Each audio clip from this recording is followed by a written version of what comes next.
to WheelTruth how a $900 bike outsold Harley, Honda, and BMW combined. Well, now that I've actually read the context of it makes sense. It's a $900 bike. If it's good quality, of course it's going to sell out those other brands. Of course. Heck, I'd love a cheap bike that could actually get me from one destination to another. Would I be allowed to drive it? No, but my wife would sure drive it. There's a motorcycle that outsells Harley-Davidson and BMW combined by about 10 to 1. It costs less than $1,000, it makes single-digit horsepower, and most people in America or Europe have never even heard its name. Last year, in India alone, this one bike sold somewhere around 3.7 million units. Harley-Davidson, the most famous name in the entire business, sold about 151,000 worldwide in 2024. BMW had the best year in its history and delivered around 210,000. Put those... I'm going to be honest, I don't care for BMW as a brand. I've never cared for Harley-Davidson. I mean, if I win one in a lottery, I'd absolutely be okay with it. I'm not going to say no to it, but I wouldn't pay for two one. legends together and you get roughly 361,000 bikes. This one plain little commuter outsold both of them, combined, by nearly 10 to 1. Yeah, you read that right. 10 to 1. Now let me be straight with you for a second, because I hate when these videos play fast and loose. Those numbers aren't all measured in exactly the same way. The Splendor figure is mostly bikes shipped out to dealers in India, while the Harley and BMW numbers are worldwide sales. So it's a rough comparison, not a laboratory experiment. But a 10 to 1 gap is a 10 to 1 gap. Even if you're generous with the rounding, even if you shave it down every way you can, it doesn't get close. Not even in the same postal code is close. That bike is called the Hero Splendor. It's built in India, it makes about as much power as a decent lawnmower, and it might be the most quietly successful machine of the last 50 years. It's India's best-selling motorcycle by a country mile, and by yearly sales of a single model, it's very possibly the best-selling motorcycle on the entire planet. Nobody keeps a perfect... Was that AI? I swear this was AI. It's India's best-selling motorcycle by a country mile, and by yearly sales of a single model... Yeah, the whole thing's AI. This thing right here popped out of nowhere. It's very possibly the best-selling motorcycle on the entire planet. Nobody keeps a perfect global scoreboard, so you can't crown it with total certainty. But whatever the exact ranking is, it's playing in a league the famous names never even see. So where did this thing come from? Why is it everywhere across India and much of the developing world? I didn't know BMW made bikes. Or is it just talking about BMW's car manufacturing? While the Western world has barely heard the name. And how does a company that started out bending bicycle frames... And again, the Western world doesn't really drive bikes. When it's like one of the main sources of travel, like in India, it makes sense that the vehicle will sell. But in America, it's a hobbyist type of transportation. It's not a reliable type of transportation. In a small Indian town, end up burying Harley and BMW in sales. The story starts, weirdly enough, in post-war Japan. But first, a fair question you might already be shouting at your screen. What about Honda? Because Honda is the actual giant here. Honda builds close to 20 million motorcycles every single year, roughly 40% of the entire global market. Nobody outsells Honda overall, and honestly, nobody is close. So how can Hero, the company behind the Splendor, also be called the world's largest two-wheeler maker? Here's the answer, and it's a fun one. Both claims are true, they're just measuring different things. Honda is the biggest motorcycle producer on Earth when you count every model across every market and every subsidiary it owns. Hero, on the other hand, has long been the world's largest two-wheeler company, measured as a single brand by unit sales, a title it first grabbed back in 2001 and has held on to for over 2 decades. So Honda is the bigger company overall, while Hero wears the crown as the single largest two-wheeler brand. And the two of them, believe it or not, used to be partners. Because here's the twist that makes this whole story so good. Honda didn't just lose this race. Honda helped build the bike that's winning it. To understand how, we've got to go back to 1958, and to a little machine that changed how the world gets around more than almost any vehicle ever made. It's funny. In the years after the... I see that vehicle, and it just reminds me of so many like period pieces of Indian cinema, because that vehicle is like a staple there. Is like a complete staple. Honda are the best in bikes. I didn't know that. I don't know much about bikes. I don't. Sadly, I've always thought it'd be nice to learn to ride one, but then my wife yells at me, so I won't. But she says she'd love to ride one. They made bikes, but those are more for luxury and show off hobby kind of segment. Yeah. So BMW is primarily for, yeah, well, BMW is a luxury brand. In World War, Japan was rebuilding, and getting around was hard and expensive. An obsessive engineer named Soichiro Honda had a partner running the business side, a sharp strategist named Takeo Fujisawa. Together they had a simple, almost stubborn idea. Build a motorcycle so cheap, so reliable, and so easy to ride that anyone could own one. Not enthusiasts, not daredevils, everyone. The delivery guy carrying a tray of noodles in one hand, the shopkeeper, your grandmother. What they built was the Honda Super Cub, a small step-through motorcycle with a little 4-stroke engine, a body you could ride in normal clothes, and a reputation for being almost impossible to kill. Fujisawa reportedly predicted the thing would sell 30,000 units a month. To put that in perspective, at the time every motorcycle maker in all of Japan combined was selling around 40,000 a month total. It sounded insane. He was wrong. He was wrong because he wildly underestimated it. The Super Cub didn't sell 30,000 a month and then fade. It sold and kept selling for decades in Japan, across Asia, in Africa, in the United States. By 2017, Honda announced that cumulative production of the Super Cub had crossed 100 million units, and it's kept climbing since, 100 million. That makes the Super Cub, by most reckonings, the most produced motor vehicle in the history of the world. It outproduced the Volkswagen Beetle. It outproduced the Toyota Corolla. A cheap little step-through that most car people have never given a second thought quietly beat every famous vehicle you can name. And it didn't just conquer the poorer parts of the world, it cracked America too. In the 1960s, Honda ran an ad campaign built around the line, "You meet the nicest people on a Honda," and it worked like magic. It took the motorcycle, which in the American mind meant leather jackets and troublemakers, and turned it into something a college student or a suburban parent could park in the driveway without a second thought. It didn't win on horsepower. It won because it was friendly, easy to ride, cheap to run, and almost impossible to break. Honda had figured out something the whole industry kept missing. The biggest market isn't people who love motorcycles, it's people who just need one. And that little machine matters to our story, not because its engine got copied part for part, but because of the idea behind it. Small, cheap, efficient, basically indestructible. That design philosophy, the belief that the most important vehicle isn't the fastest one, but the one an ordinary person can actually afford to keep running, is exactly what Honda would later carry to India. And a family business over there was about to take that philosophy and run further with it than anyone imagined. So let's talk about the company that— You know, I'm not gonna lie. I mean, I've been looking into bikes. I mean, I wouldn't be able to afford one, but I'm also not gonna lie. I've been looking more into the e-motorcycles. Like they're trying to push more electrical motorcycles now than gas, even though the benefit of a motorcycle is it's cheap on fuel, on its fuel consumption. But I've been looking at them just like, I think I would like an e-bike. It'd be much quieter. Of course, if it's quieter, I'm more likely to get hit while driving home late at night because it's pitch black. Nobody would see the little beater. There was a Harley, everyone would hear the engine. But yeah, I mean, I've been looking, I'm just like, I think I'd like to get my bike license. I think it'd be fun too, because I know how to ride a bike. I don't know how to ride a motorbike, but I could easily learn. So I think it'd be nice to. I'm probably gonna get an earful from my wife telling me that I'm not allowed to, but if we get a bike, she's allowed to get her license to ride a bike, to drive a bike. I'm pretty sure I hear that already in my head. I know it's gonna happen. I know it's gonna happen. But yeah, I've been looking into it. I'm just like, maybe I should. It'd be cheaper in the long run. Gas is too expensive. Too expensive. Oh. that actually builds the Splendor, because this part is almost too good. Hero did not start out making motorcycles. Hero started out making bicycles. The story begins with a man named Brijmohan Lal Munjal and his brothers in the city of Ludhiana in northern India. In the decades after India's independence, the Munjal family built a company called Hero Cycles, and they built it into something enormous. We're not talking about a corner bike shop. At its peak, Hero Cycles became one of the largest bicycle manufacturers on earth, turning out millions of pedal bikes a year. The family understood two things better than almost anyone alive. They understood cheap, mass-scale manufacturing, and they understood exactly what an ordinary working person needs from a machine they can barely afford. Hero Cycles didn't get huge by making fancy bicycles. It got huge by making plain, affordable, dependable ones, millions upon millions of them. On margins so thin they only worked at enormous scale. That was the whole family philosophy. Win on volume, win on reliability, win on price, and never forget who you're building for. It's the same instinct that would soon make the Splendor unstoppable. So when India's motorcycle market started to open up in the early 1980s, the Munjals saw the obvious next step. They already knew how to build affordable two-wheel transport by the millions. It's expensive to give was a proven, reliable engine. The most mileage. Nice. In 1984, Hero teamed up with Honda to form a joint venture called Hero Honda. Hero brought the manufacturing muscle and its deep understanding of the Indian buyer. Honda brought the engineering, that same hard-won expertise in small, tough, economical four-stroke engines, the exact philosophy that had made the Super Cub a global phenomenon.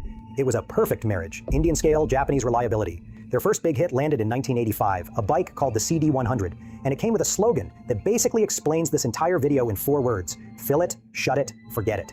That was the pitch. Put fuel in, close it up, and stop thinking about it, because this thing will simply run. In a country where every rupee of fuel counts and a broken down bike can mean a lost day of income, that promise wasn't marketing fluff, it was the whole ballgame, and Indian buyers responded in enormous numbers. Then, in 1994, came the bike that would rewrite the record books, the Hero Splendor. The Splendor took everything that worked about the formula and refined it into something close to perfect for its market. A small, incredibly fuel-efficient engine built on that same Honda 4-stroke commuter know-how.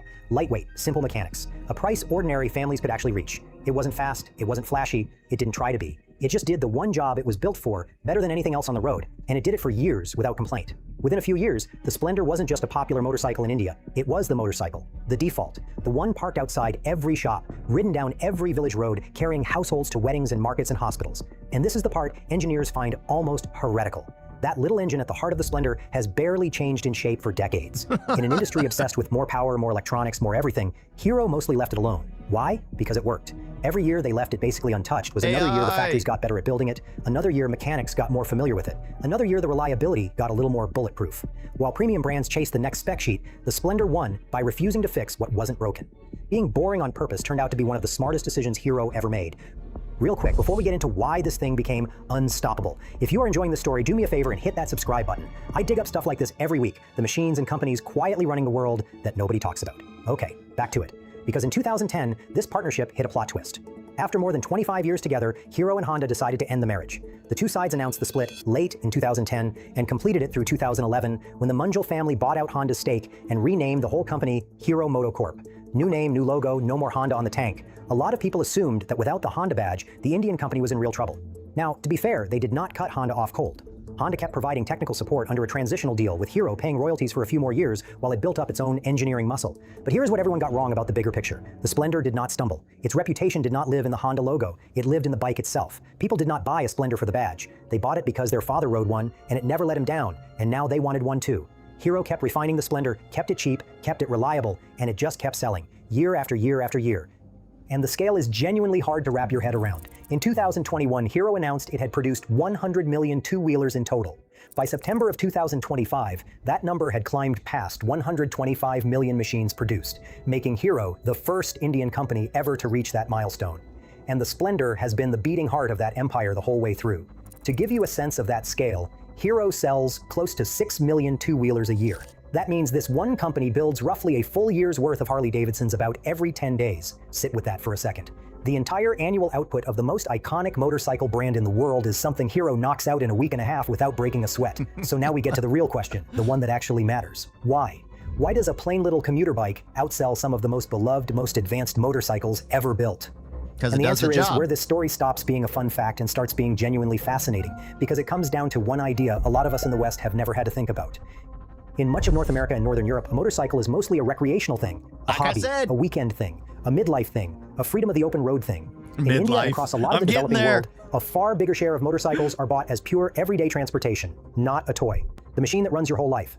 To really get this, you have to picture the roads. India has hundreds of millions of two-wheelers, and in a lot of the country, the motorcycle, not the car, is the default family vehicle. Cars are expensive to buy, expensive to fuel, and useless in a narrow lane jammed with traffic. A small motorcycle threads through all of it, costs a fraction as much, and fits a budget a car never could. So the two-wheeler over there isn't the poor person's compromise. For a massive share of the population, it's simply the smart, obvious choice.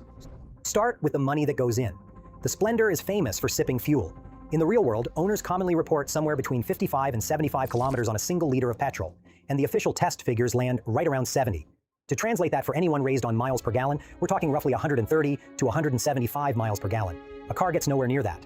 A big premium motorcycle doesn't come close either. For a rider watching every rupee, like if I'm lucky, I get like 17 miles per gallon. Just 17, if I'm lucky.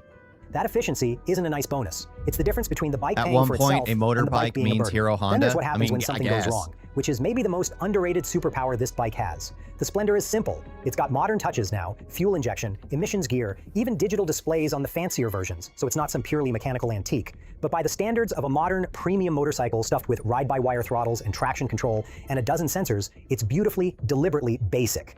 That means when it does need a repair, you usually don't need a dealership or a diagnostic computer or a 2-week wait for just a YouTube video. There's an absolutely enormous network of mechanics and cheap spare parts for this bike across India, because there are tens of millions of them on the road, and every decent mechanic has fixed 100. Compare that to a bike where one failed sensor means a tow to the nearest authorized center, and you start to understand the appeal. A Splendor is a machine you can actually afford to keep alive, and it holds its value in a way that would surprise a lot of Western riders. Because the Splendor is so trusted and so easy to maintain, a used one stays in demand for years. When almost everyone wants the same dependable bike, the one you bought doesn't turn into worthless scrap the second you ride it off the lot. It stays worth something. So when you actually add it all up, the low sticker price, the tiny fuel bills, the cheap repairs, and the strong resale value, the true cost of owning a Splendor across its whole life is almost absurdly low. For a buyer, counting every rupee, nothing else really competes. Now stack financing on top. In India, two-wheeler loans are common, and lenders will often finance most of the price of a bike, though how much depends on your income and your credit. Even so, for a machine that costs around 79,000 rupees, roughly 9... Heck, I was about to say, it's like, I could do that. I could get it. Why not? For the whole... I'm asking my wife. Can this be our reliable vehicle when we're in India? Or do you rather have a car? I need to know, because this just seems far more affordable, far better, and we would be able to get through traffic far easier. Of course, where would we put our bags? I'm not going to try and balance everything, but maybe we could get two. We could afford two.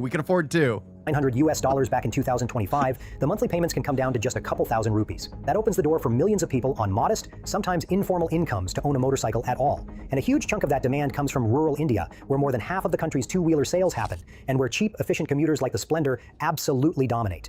And this is the part that reframes everything. For an enormous number of those buyers, the bike isn't transport, it's income. It's how a worker gets to a job site an hour away that they otherwise couldn't reach. It's how a small trader hauls goods to the market. It's how a family runs a tiny delivery business or gets a sick relative to a hospital or covers the distance between a rural village and the nearest paying work. The funny thing is now I'm thinking it's like I could do like a Mr. Beast in India, where I go to India, I buy like 10 of them and then I just give them away to people in need. It's like, here you go. Your family's blessed with one. Here you go. Your family's blessed with one. I'd feel rich and wealthy. And then it would be like, oh, that was a week's worth of work. It was a week's pay. When your motorcycle is the tool that earns your living, you don't care about chrome. You don't care about the badge or the exhaust note or whether it looks cool parked outside a cafe. You care about one thing. Will it start tomorrow morning, cheaply and reliably, every single day? And for 30 years, the Splendor's answer has been yes. That's why it wins. Not because it's the best motorcycle by any spec an enthusiast cares about. It wins because it's the best answer to the actual question hundreds of millions of people are asking. Which brings us back, finally, to the legends. To Harley and to BMW and to what they're really selling. Because once you see this clearly, the whole comparison flips upside down. Here's the honest truth I danced around at the start. The Splendor isn't really Harley's competitor or BMW's. Nobody is cross-shopping a $900 commuter against a Road Glide. These bikes barely live on the same planet, and that's exactly the point. Harley-Davidson sells transportation wrapped in identity, heritage, and pure feeling. It sells the rumble, the leather, the weekend, the sense of being a certain kind of person on a certain kind of road. There's absolutely nothing wrong with that. It's a fantastic thing to sell. But it's a luxury, and luxury sells in smaller numbers. In the United States, plenty of big touring motorcycles start above $25,000. That's not a tool for getting to work. That's the purchase you make once getting to work is already handled by the car in your driveway. BMW Motorrad is the same idea in different clothes. Beautifully engineered premium adventure and touring machines sold to enthusiasts who love the craft and can afford the entry fee. The kind of bike people buy dreaming of crossing continents, even if a lot of that dreaming happens on the weekend loop close to home. And no shade, that dream is a big part of why we love motorcycles at all. When BMW celebrated its record-breaking year, that record was about 210,000 bikes worldwide. A genuinely great year for them. The Splendor sells more than that in roughly 3 weeks. And this next part really lands the point. While the cheap workhorse keeps rolling along, the icon has been shrinking.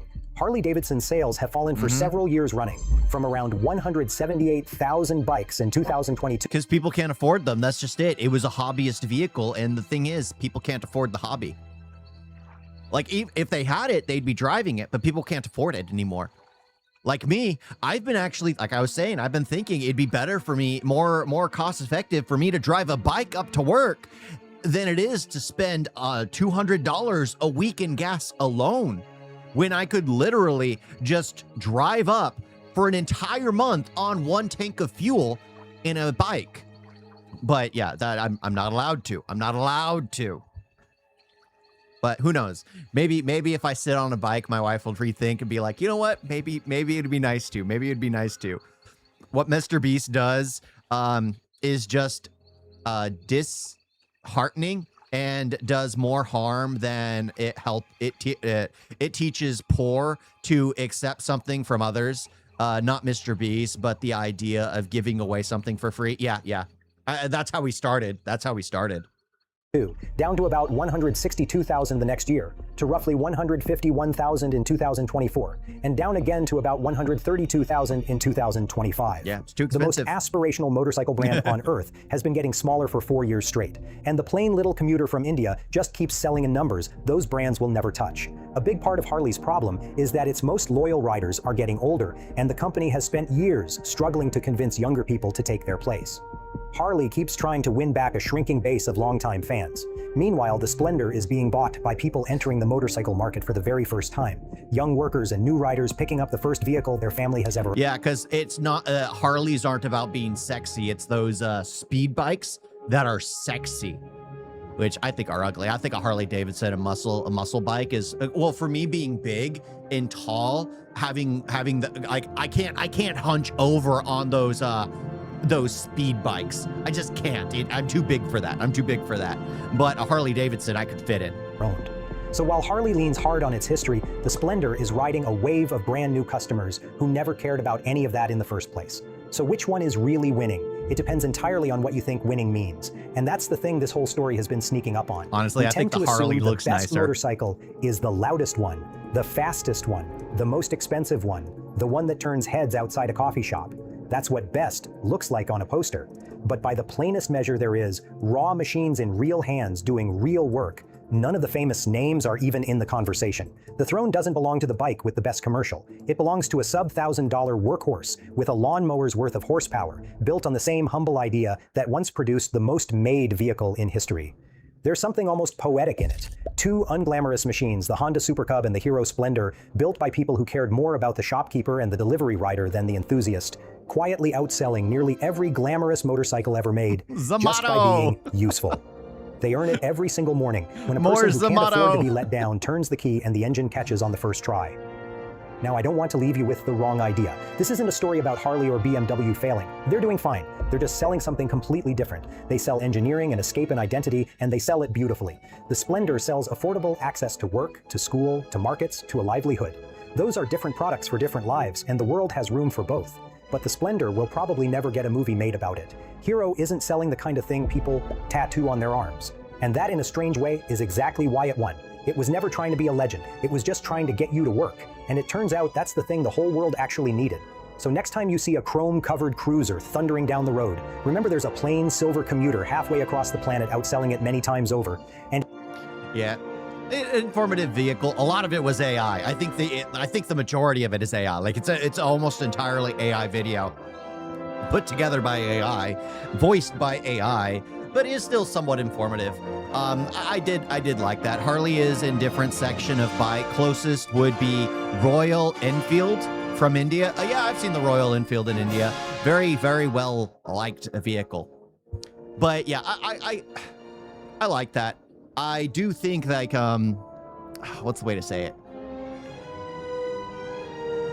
I would love a bike because I can understand, especially in India, where, well, you don't want to get caught up in the traffic, and having a bike is just far more convenient. You're able to make it through some of those really, really bottlenecked areas. But at the same time, like that's what the car is here in the West. I mean, a car is used for that. The problem is, if a company like that opened up here in the West, you would see such sales because most people can't even afford a car now. Most people want a vehicle just so they can get to the job, just so they can get to school, just so they can do their day in, day out tasks. They don't need a family vehicle. They just need a functioning vehicle to do what they need to do that day. The problem is, a hobbyist vehicle, they can't afford. Like, I would jump at it. I would literally, like, I don't care. Like, I know my wife doesn't want me to, but honestly, it's far safer to ride a bike here in the United States than it is in India. I don't mean to be offensive, but that's just how it is. But the thing is, like, I would definitely want one. I'd rather spend $50 a month on a tank of gas in the bike than $200 a week. $200 a week. That's honestly, that's just how I feel. It'd be far better. And if I could spend even $1,500 on that bike because it got shipped here, $1,500, I'd do that. Because it'd be far more beneficial in the long run as me and my wife save up for like a real family vehicle. So that way I have a transport vehicle to get to work, and then we have a family vehicle. It's the best. It's the best. So when we need to go to work, one of us takes the family vehicle, one of us takes the transport vehicle. Most likely, I'd take the transport vehicle. Just because I'd feel safer just driving it. I'd feel safer. Not me driving it, but I'd feel safer that I'm driving it than my wife driving it. Because it still is a bike. It's still a bike. They're still dangerous. They're still dangerous. You guys see the video?